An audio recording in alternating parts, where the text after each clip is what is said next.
Well, hello. My name is Teresa Franks, and welcome to my story. I'm a human book today, and my story name for you is called Lofty.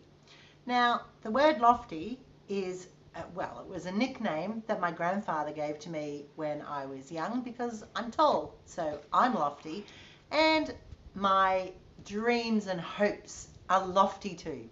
So, my book is called Lofty. Welcome to chapter 1. I've got some cards here, so I'm going to read off them. It says, your name and any other personal details. Well, my name is Teresa Franks, as you know. So, personal details, family and interests.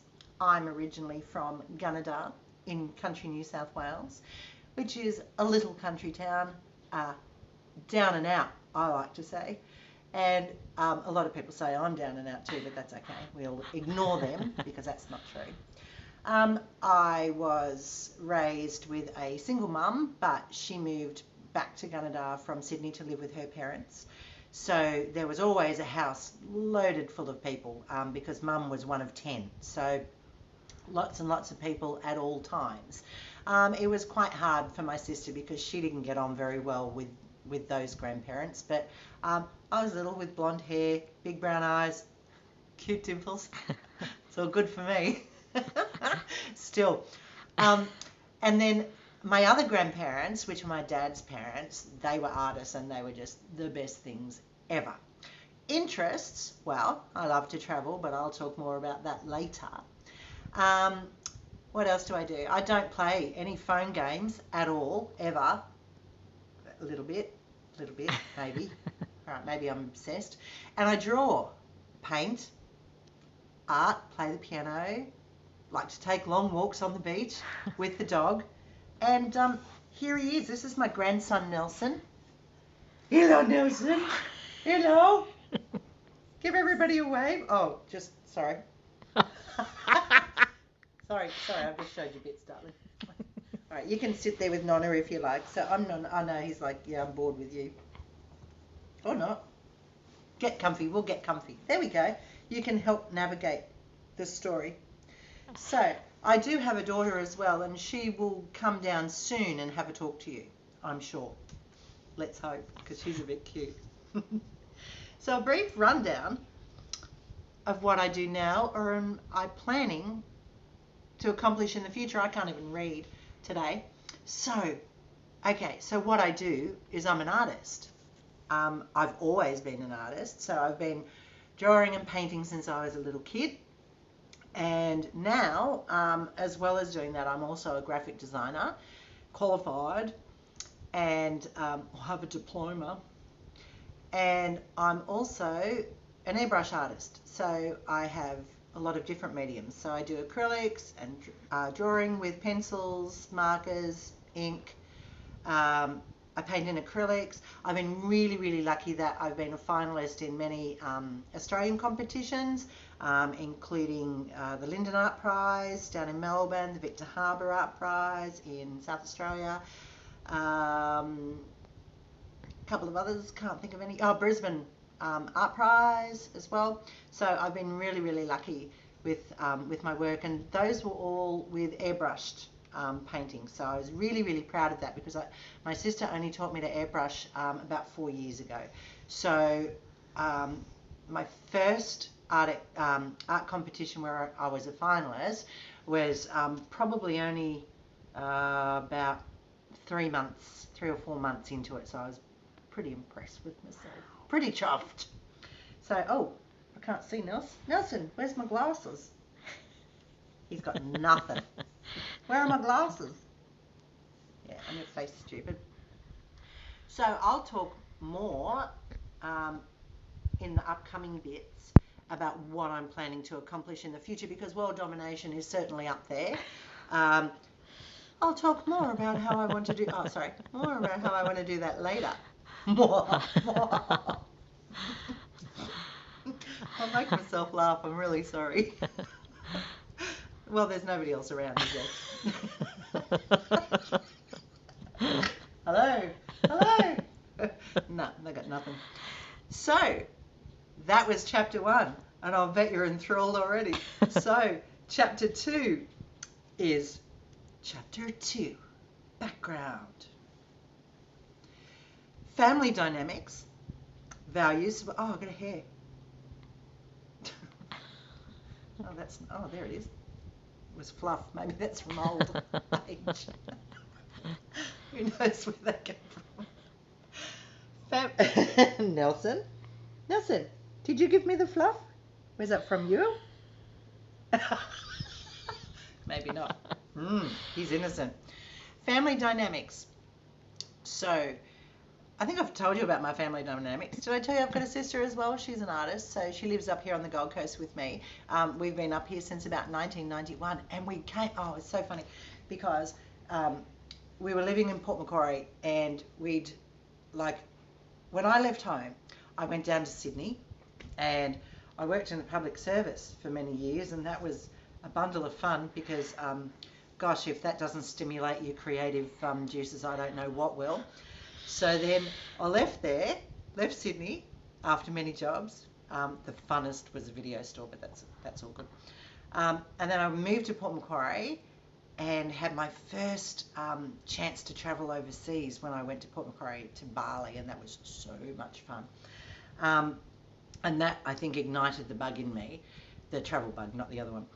And then I moved, Sharon and I, that's my sister, who's also an artist, we were at the pub one day and she had a particularly bad marriage, so we had a couple to drink and we tossed a coin, and heads was, like Sunshine Coast, tails was Gold Coast, and here we are, sunny Gold Coast, and it is sunny today. So within a week we moved, and it was just the most bizarre thing because when you put your mind to stuff, I can't believe that we did it all within a week. Like two young girls, I think, how old would I have been? Probably 25, 25, I don't know, 25, 26. And so she was a little bit older, and I have no idea to this day how we did it, but we have achieved some miraculous and amazing things in our lives, and we're truly very brave when you look back and you think about stuff you've done. And some may call it bravery, some may call it stupidity. Whatever way it worked, we're sticking with it. So here we are on the Gold Coast. Values, oh my God, I'm quite out there. I go and I don't like rules. I hate rules. I hate people telling me what to do. Don't tell me what to do, because if you do, I won't do it, or I'll do something totally different. Or I'll do, if you ask me not to do something because I'm annoying you, I might just do that more. And then that's really annoying because, then that's really annoying. And then, that's really annoying. But when it comes down to it, I'm also, really strict by the rules as well. Like, some things I'm not, and other things I'm like, oh, no, oh, my God, you can't do that because of the rules. Not lately, but sometimes. Support. I think my sisters, and oh my God, I've got the best bunch of friends. I have a group of girls that I worked with when I first came up here, and we worked together for probably close to 10 years for some of them, but now we've known each other for 26 years, I think, or something, and we get together at least once a month sometimes. We did. In fact, two of them I was doing Instagram chat with this morning. One's in Canada and one's on the Gold Coast. So we were all just having a chat this morning. And so I've got a really good support network around me. Now with the Couch Out Loud as well, there's some people in there that, are just wonderful to have around you, because you get to speak to like-minded people. And I think that's really important as a creative, because sometimes you just get blocked, and sometimes people just don't get you because you're a little bit of a nutter sometimes, and sometimes people think you're just stupid and dumb. A lot of people think I'm dumb, and that because I'm stupid, and I'm very much the opposite, and I'm a bit of a potty mouth. Well, very much a potty mouth, in fact. And I actually learnt that the more of a natural potty potty mouth you are, the smarter you are. Duck quacks don't echo. Watch that show. And my daughter is, oh my God, she is just the biggest support. She's 16 now, and she's Sheridan. Oh, my daughter is just. Oh, she's coming. I can hear footsteps. Da, da, da. Oh, here's my child.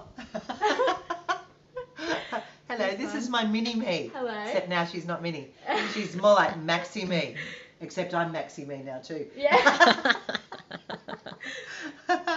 So I've dragged this poor child all around the world and made her do things that have just made her cry. Remember on the boat when we made you walk out on the gangway that hung out over the ocean? And she just cried, terrified, and we're like, do it, do it. Yeah. And she did. Well, she didn't the first time, but she went back and did it, and she was so proud of herself, and we were proud of her. Yeah, she didn't fall off, but, you know, neck minute. But she's been a massive support, haven't you, darling? Sure have. Yeah. That's my baby. Yeah, that's your mama. Influence. Oh, my goodness. There are some artists what I love to death, and probably my biggest artistic influence is Salvador Dali. Oh my God!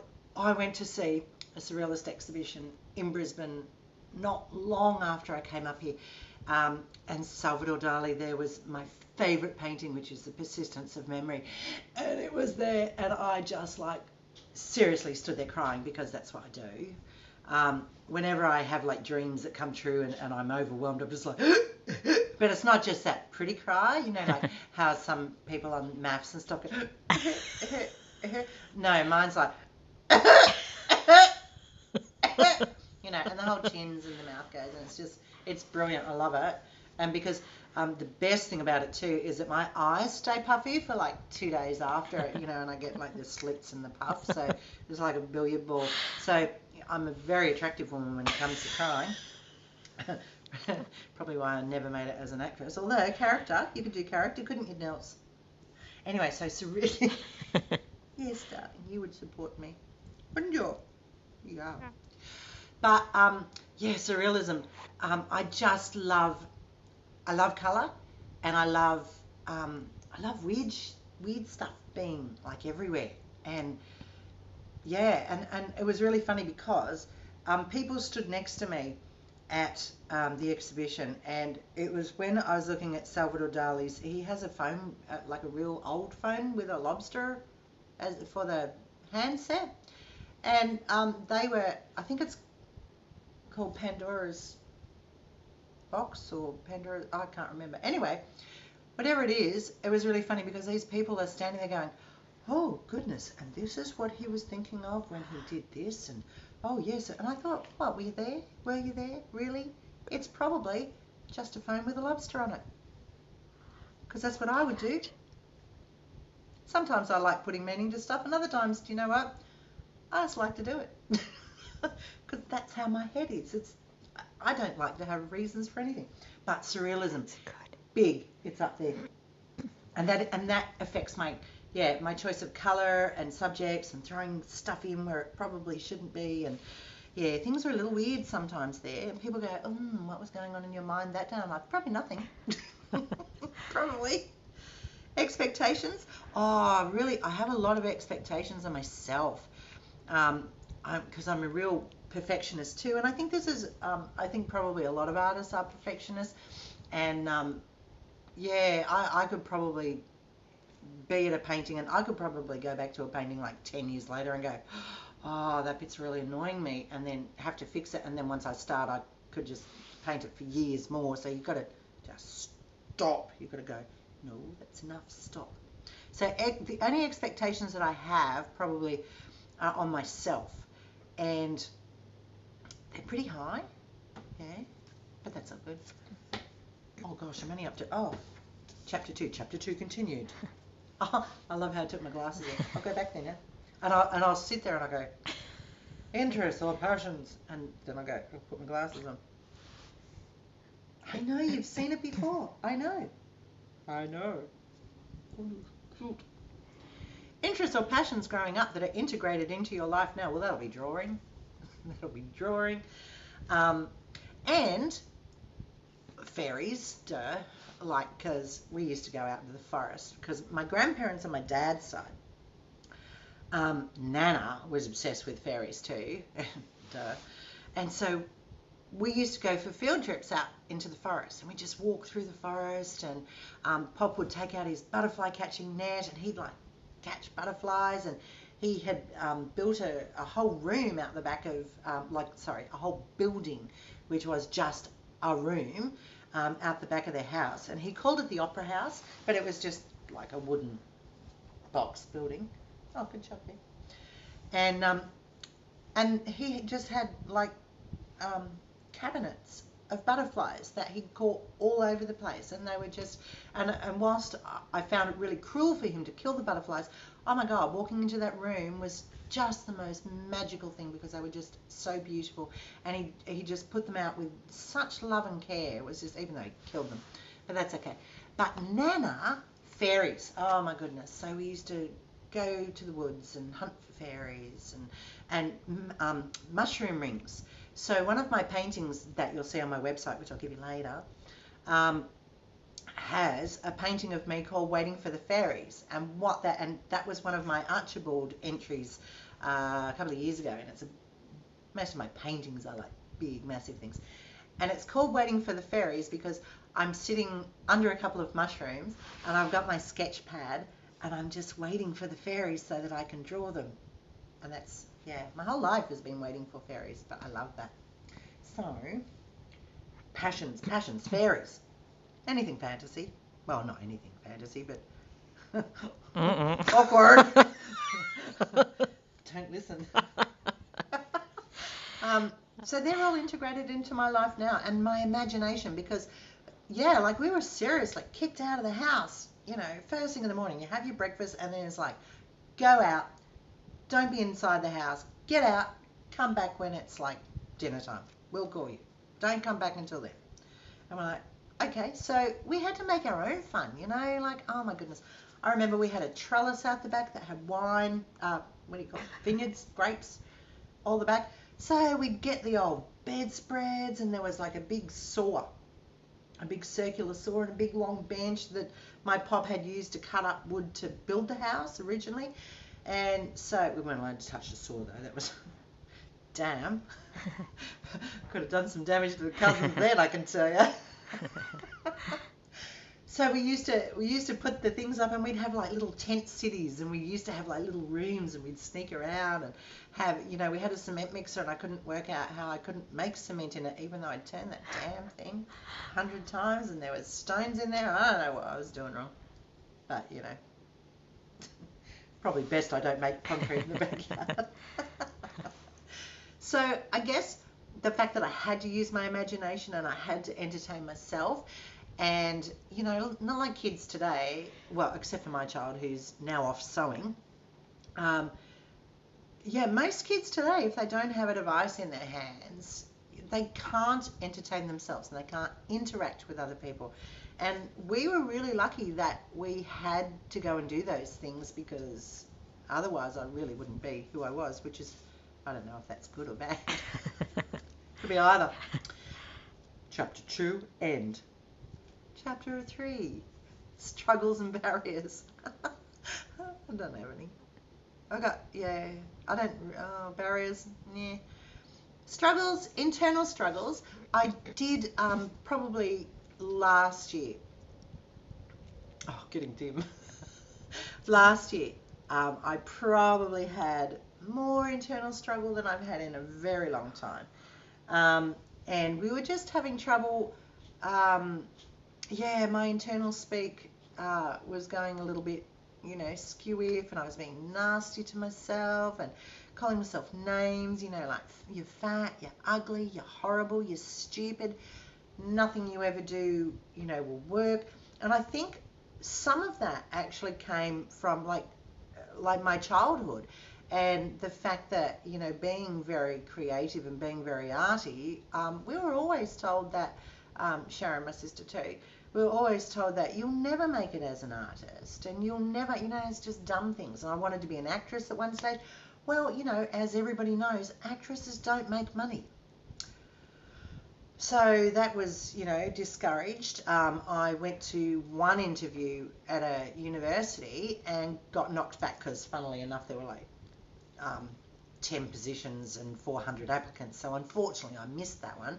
And my mum said, well, that's good because now we don't have to go down that route anymore because, you know, as everybody knows, you can't make it in acting. So that was all very good. So I went and joined the public service instead, which was her dream, and obviously not mine.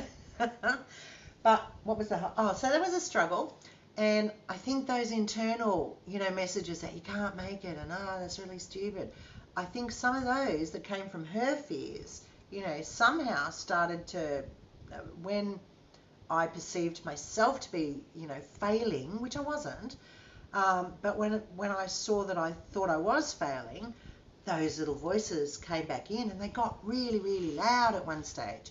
And so I was quite worried and quite, I wouldn't say depressed, because I don't believe in depression. I believe in a lot of cases depression can be a choice, and I believe you have the choice to get out of it if you want to. And the same with anxiety. You know, if you stop and you breathe, you're going to be okay. You know, when Sheridan was a little girl and she was feeling anxious, I used to play a little game with her, and so I would get her to close her eyes, and inside I'd tell her to go to her photo album, of her mind's photo album of all the wonderful things that we had done together. And so I'd get her to flick through. So she would sit there and together we would do this. And I go, have you picked one yet that you like? And she's like, no. So we would keep looking through the mental images in her mind of fun, happy times until she found one that would make her happy in that moment. And that's one of the best things I think I've ever taught her. And I still do it today. And if I'm feeling down, oh, there's one now. I could go, yeah, look, there's Nelson. Photos of Nelson. Oh, that's a cute one. And look, I'm happy again. Oh, you're so cute. Leave your ear alone. Oi, oi. I'm like the dog whisperer. More like the dog yeller. Nelson! My neighbours used to hear me and they go, oh my Lord, those poor dogs and children. I'm like, Sheridan, Nelson, Portia. She's dead now. But don't worry, she's still on the piano. Aren't you, Portia? She doesn't say much anymore. Makes it better for me, worse for her, I think. So that's probably been, look, you know what? Because I've had lots of struggles over the years and lots of barriers. And the guy that wrote, I think his name is Jack Canfield, who wrote Chicken Soup for the Soul, says if you've got struggles and barriers, do you know what? Everybody does. So that's just your so what. So you can, you know, we've all got the story, and I could tell you my grim and dismal shit that's, you know, and it's been horrible. I've had really, really horrible times. I've never felt like committing suicide, and it's just my so what. So you go, dust yourself off, pick yourself up, and get on. Well, that's what I did. Sometimes I did it better than others. Sometimes a couple of drinks helped. But, look, got me through my late teens and beyond. I was a bit of a goth when I was that was before the goths came into being. I was a bit of a goth, and I only wore black. I don't know how it happened. I just went to the cupboard one day. I'd moved in with my sister. Like when I moved, she'd already moved to Port Macquarie, and I left Sydney and moved to Port Macquarie to live with her because she was going through a bit of a hard time. And she had this bloody white cat named Evie. I called it Evelyn because Evelyn. And the cat hated me, and that was all good because I hated the cat too. Well, kind of, yeah. So she would go and sleep on all my black stuff, and she was white. And so I'd go to the cupboard and literally all my stuff would just have like white hairs on it. And that's when I realised that I was a bit of a goth because I only had black in my cupboard. And I'm like, oops, not good. But they called me widow because I used to only wear black. And so there was a running joke that I'd killed off. So if anybody, tried to get onto me at the nightclubs, all my friends would go, don't do it. We call her the widow because she's killed off 5 men already. So yeah, never getting any men there, I can tell you. Chapter 3 continued. Barriers that you have been confronted with: peer pressure, societal restrictions, personal identity. Look, I had a bit of peer pressure when I was at school. Probably, same as everybody else because I didn't fit in, but I just used humour to deflect them all. And I was really lucky. I was friends with, because I'm smart too. So I was friends with the smart kids. I was friends with the dumb kids. I was friends with the druggos. I was friends with the sports kids. It was a small country town, and we just, look, we'd known each other, most of us, since primary school. So there wasn't, probably because I was skinny, and they used to call me lucky legs, lucky they don't snap off and stick up your bum. G-rated. Potty mouth, Nels. Societal restrictions. I think the thing that annoys me most is just that still to this day is the lack of power that a lot of women in the world have.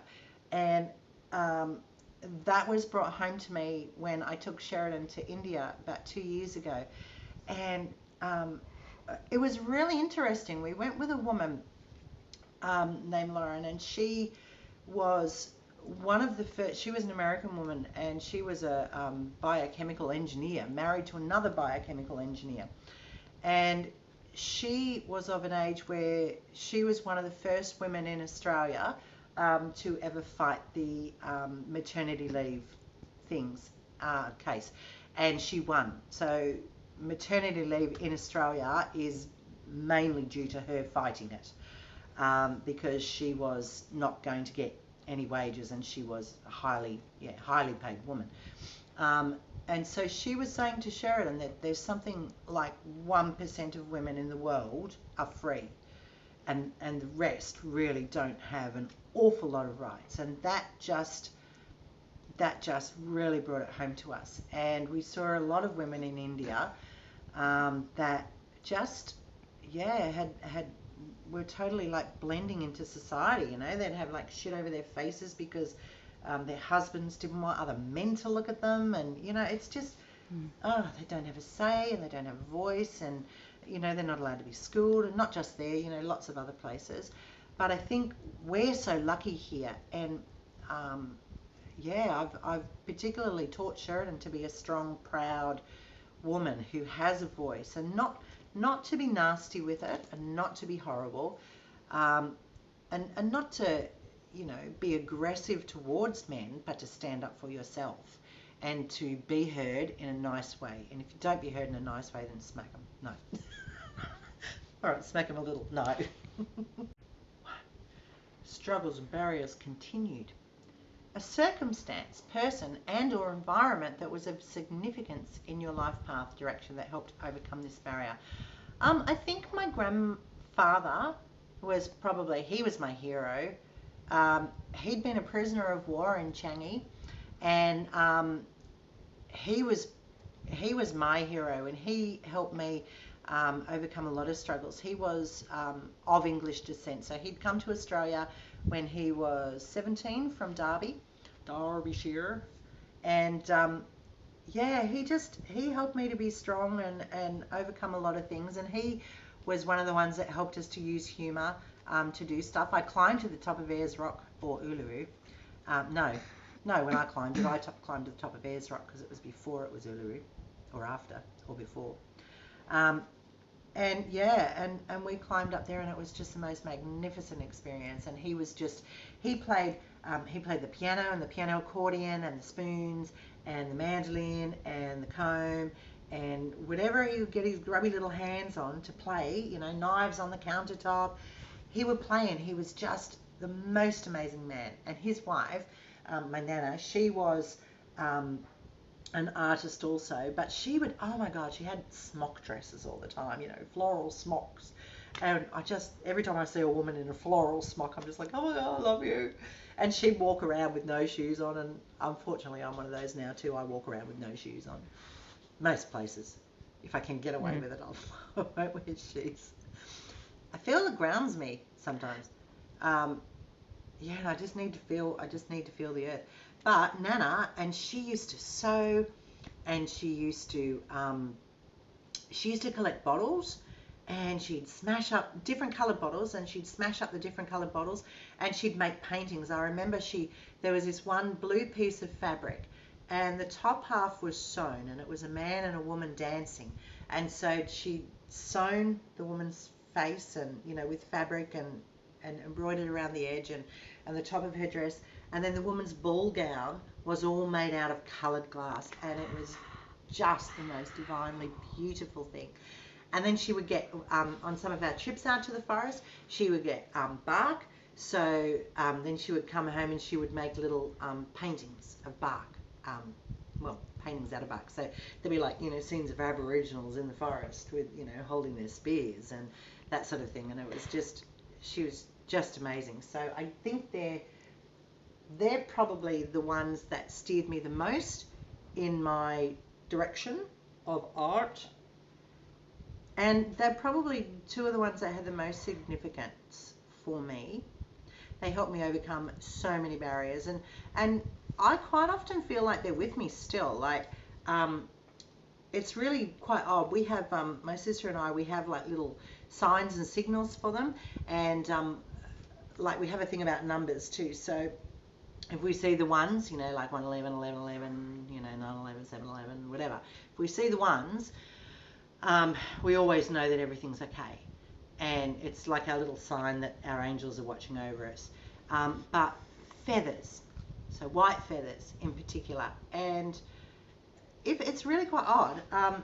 So often if Sharon and I are asking each other questions, or, we're not sure what to do in life, or I'm talking to Sheridan and, we've got a question or something and we're not quite sure, if we sort of say one thing and next minute, there'll be a white feather fly past, and we'll know that that's a sign from Nana that everything's okay and that's the way to go. And the same with Poppy. He sends butterflies. So as soon as I say, oh, I got a goosebump. So as soon as I see a butterfly that's his favourite, like the monarch, the monarch butterflies or the blue butterflies, they're particularly him. So same deal. I can, oh my gosh, and I had one yesterday that was like flying around me, like trying to get onto me, and it was lovely. It was so cool. But yeah, so I still feel like they're with me. So they still, like, even, in life, in death, they're still helping me overcome a lot of stuff. Because, sometimes you do have doubts, and that's okay, because, like, as long as you do stuff, it's all right, because, like, life can be really scary. But I read this thing once years ago, and it said, if life is a movie, then why don't you be the director, the movie star, and the writer, and create your own movie? And then, not only the live each day, like it's your last, it's like create what you want it to be. Don't just sit on your lounge and do absolutely jack shit.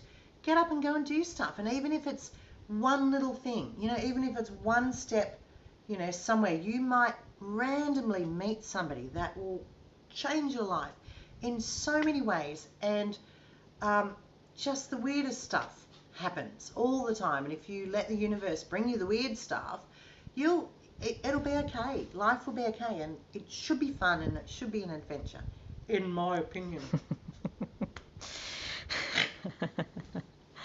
Not in everybody's opinion, but mine, because I am odd. Chapter 4, changing my narrative. I had to do that a lot. And there was one thing that I did. My girlfriend and I used to do this years ago, and it really helped because there was a time when Sheridan was 8, and there was a particularly bad thing that had happened in our life around that time. And my neighbour was with me. And where was I going with that? Oh, and so what we decided to do was we decided that if we had no control over a situation and we didn't know how it was going to be, that what we would do is we would imagine talking to the other person and go, oh my gosh, do you remember that time when we were having so many troubles? Doesn't that feel like a lifetime ago? And it all resolved itself so quickly. And so then we've got a mind's image of us saying that to each other. And so then if you're having trouble imagining stuff, it's not a memory, it's not imagination, it's a memory. So then you can recall it and it really helps you get through stuff. And we would also start the positive mind speak. And so that's what I've been doing lately. So, waking up in the morning and going to the mirror and instead of, because like when I was 24, I was really hot. Like, had these long legs and one of my girlfriends used to say that they started in hell and went all the way to heaven and, and all the boys used to laugh and go, oh yeah, they do, don't they? And, and just, I was a babe. And then, and then I sort of woke up about a year ago and just went, and you'd look up to the mirror and you're like this, and then you'd be like, hang on, do you remember when your eyes used to do that? And then you're like, no, and what the hell is that? What is this? I know. I used to joke about Kevin Rudd looking like a puppet sometimes, just because of this bit. And, there's karma for you, isn't it? And it's my own fault for being nasty to people, seriously. Karma. And then, because like I used to joke about people working in tuck shops. So much to love. So much to love. But what do? I just have more of me to love now than I ever did before. And what a lovely girl I am. And look, there was a movie with Roadhouse many years ago with Patrick Swayze that had so if you like Patrick Swayze, it had a very nice shot of his bum in there. So we used to accidentally rewind that bit and go, oh, was that his bum? And we used to say to my ex-brother-in-law, we'd go, did you see that tattoo on his bum? And he'd go, no. We go, just rewind it and have a look. And obviously there was no tattoo. But it would take us 5 goes to realise. Oops. Anyway, so there was a woman in the movie Roadhouse, and she said that her face was a map of her life. And I've always remembered that. And I look at these poor young girls today who feel the need to be beautiful. And to me, that's not beauty. To me, beauty comes from here, and you can feel beauty a mile away. And I went out with a guy once and oh dear Lord, he was beautiful. But he was so horrible on the inside, and it was just, beauty is only skin deep, and real beauty comes from the inside. So, if you want to stick your face with all that shit, what's the point? You're going to go to your grave and not only that, but like if you wanted to be a life portrait or like a life model, they prefer to paint you if you're like this because you've got more character, you're more interesting, and you can tell what a person's been through, like that. I'd much rather look like this than like that. Well, some days. Hang on. Oh my God, I've lost my book. Hold that thought. Seriously. So I guess that's my personal transformation experience. Like I've changed my speak.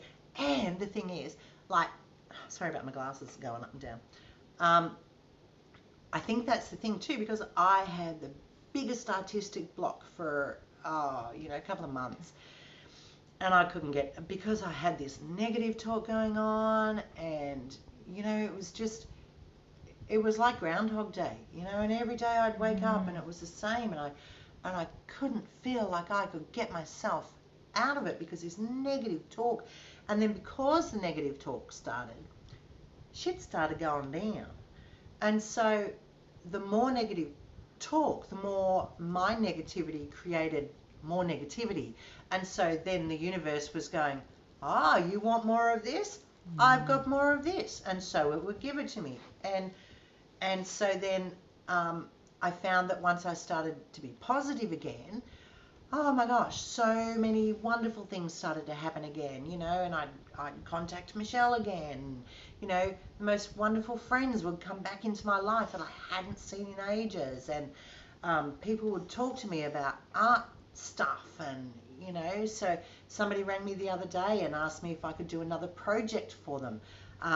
We did a project for the couch at Chermside, which is it's a cocktail and dessert bar, and so we did their naked pops at their front window. So we made them out of plaster of Paris and stuck the icy pole sticks in it and spray painted it, and now they're at a display, and so many people stand in front of it and get photos taken of themselves, and I go, I made that, that's mine, I made that.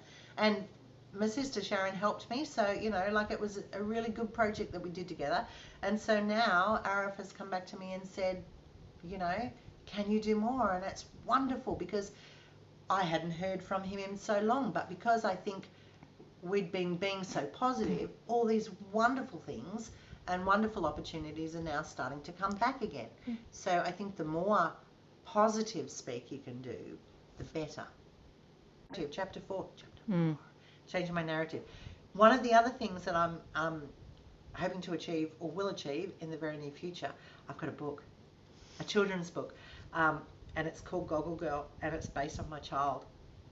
And there's a very funny photo that Sheridan had when she was little with one of her friends, and they both came out this day and they had their swimming goggles on like this, and it was just the funniest. And I think they had their flippers too.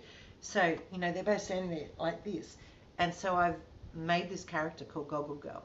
And so in the very near future, look out, because she's going to be the next Harry Potter. World domination. Yay. And that's the thing, like, you can use your creativity for anything. You know, I'm using both illustrations and then turning it into digital art. So what I do is I make a drawing and then I take it onto, because I'm a graphic designer, I'll then take it onto my Illustrator program, trace it and draw it like it's, so it's solid. So kind of like a drawn cartoon, I guess. But yeah, then I can, if I don't want the colour, don't like the colour a bit, I'll just change the colour and I can do all different sorts of things. So it's pretty cute. Why you feel you've chosen this path? Oh, I didn't really. I kind of, no, the path chose me, and that's, there you go. Personal thoughts, philosophy. Oh, dear Lord, travel. Smile, laugh, have fun. Life is an adventure. When I went to, because there's so much fear in the world at the moment, so much fear. And, you know, and people are pointing fingers and doing all sorts of things. But, like, seriously, when you know about other cultures and you meet other people from other cultures, it's not just them versus us, you know people that you either like or dislike, and that's the same in any culture. If they look different, they're just the same as you or me. You know, they all have the same fears, they all have the same whatever. And traveling, you know, if you can get your kids to travel with you, then we have succeeded in getting the next generation fearless, you know, and rid of all this social crap that goes on. And I think, so the traveling for me, I like I said, I had the opportunity to take Sheridan to India, and that's another thing that with the traveling, I I get to see so much art around the world, and the more art I see and the more culture and the more things that I see and the more she sees, I'm so inspired. So I come home and, oh my God, India, I had like, 4 different sets of photos. I had selfies with Sheridan and without, photos of dogs, street dogs, photos of street cows, and patterns. And I've got to tell you, I have more photos of patterns. And I go to everybody, I say, do you want to see my photos of India? And they're like, yeah. And they'll be like, here's a pattern, and here's another pattern. And like, because they were on buildings and, you know, impact, and here's another pattern. And look, here's a Mughal pattern.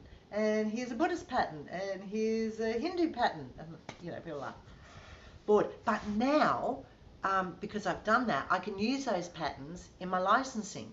And so, you know, great for fabrics, great for all sorts of things. So, it works. And I think all of these things just feed off each other. You know, the art is the life, is the fun. And when you're having fun, you're more relaxed.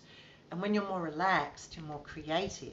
And so when you're more creative, you're healthier because those endorphins that come in when you're being creative are so, oh my goodness, they really do help keep the depression at bay. Because you can sit for, I remember doing a painting once years ago, and I had a girlfriend who had a cesarean, and her husband had taken a photo, and it was the most, I'm not really into that kind of thing. It was the most amazing photo I've ever seen. And it was like a group of doctors sort of in the background, all with their green scrubs on. And there was a light hanging down. There it is, sneak preview. There was a light hanging down. And in the middle of the painting, they pulled the baby up. And so the baby was in the light. And it was like a, oh, moment. And so I painted this painting for her. And she didn't know that I'd painted it. And because he snuck me the photo, and I took it home and I painted it, and it was the oddest thing because there was one particular night, and I honestly do not remember. I remember starting the painting like that particular night, and I'd worked on it I remember starting it, and then I remember doing the last couple of brush strokes, and then I looked at the watch. And I'd lost 3 hours. And I honestly do not remember anything in between starting that night and those last couple of brush strokes. And I don't know whether I'd channeled something, and I don't know, because my grandfather was an artist, and, you know, look, Leonardo da Vinci might have come in, and who knows. But I've never done, I had never done a painting that good until, the light in that painting was just the most phenomenal thing. And when you can lose yourself like that, you know, with goodness in your heart and love and just enjoyment, yeah, it doesn't matter who comes in. You know, the end result was just amazing. I was like, oh, it was good. Because I do tend to be a bit spiritually. Future projects. What's the next chapter?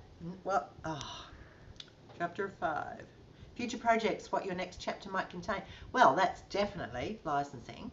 It's definitely more painting. It's definitely more drawing. I made a scarecrow head today, so that's good. Being a fantastic mother, because, you know, that's always important. Travel, as soon as we can. I'm out. That's what I meant to tell you too. Oh my goodness. I went to see the Rijksmuseum in Amsterdam, and I saw some Rembrandts there, and they were like bigger than me, and the people, and like, you know, oh my God. And I just cried. It was the most amazing thing I've ever seen in my life, apart from the inside of the pyramid, which was then the most amazing thing I've ever seen in my life. And there was nobody in there with me that day, and it was like red granite. And weird thing is, when my marriage broke up, the house that I ended up getting, which had, oh my God, I'd written a list of all the things that I wanted in a house, and this house had all the things that I wanted in the house. I'm like, oh, that's so cool. And one of the things was a red granite kitchen, and I had a red granite kitchen. So sometimes when Sheridan used to go to bed, I used to go and lie on the middle of my big bench, because I had a big bench in the middle. I used to go and lie on it and pretend I was in a pyramid. But don't tell her. She can see that later. What Mummy does when you're asleep. So definitely the book. I would love, love, love to illustrate some oracle cards as well. So if anybody's doing any and wants an illustrator, I would love to do that. That would be amazeballs. And definitely licensing. And I love doing commissions, so if you want to commission me. But if you, if any of you ever want any help, I do teach art as well, so I'm happy to teach drawing, I'm happy to teach acrylics. Watercolour I'm not so good, but hell, I'll be happy to sit there and, sit and paint with you, and we could tell stories, which is what most of the lessons end up being anyway. But I think the more people that can create, the better it is. So I'll give you my website. So my website is www.tfranksdesign.com. My Instagram is tfranksdesign. My Facebook is tfranksdesign, and you can contact me at tfranksdesign@gmail.com. And please reach out. I love to help all sorts of people. But be prepared to have fun. If you don't want to have fun, don't call me. Love you. And that was the end of Lofty. Teresa Franks signing out.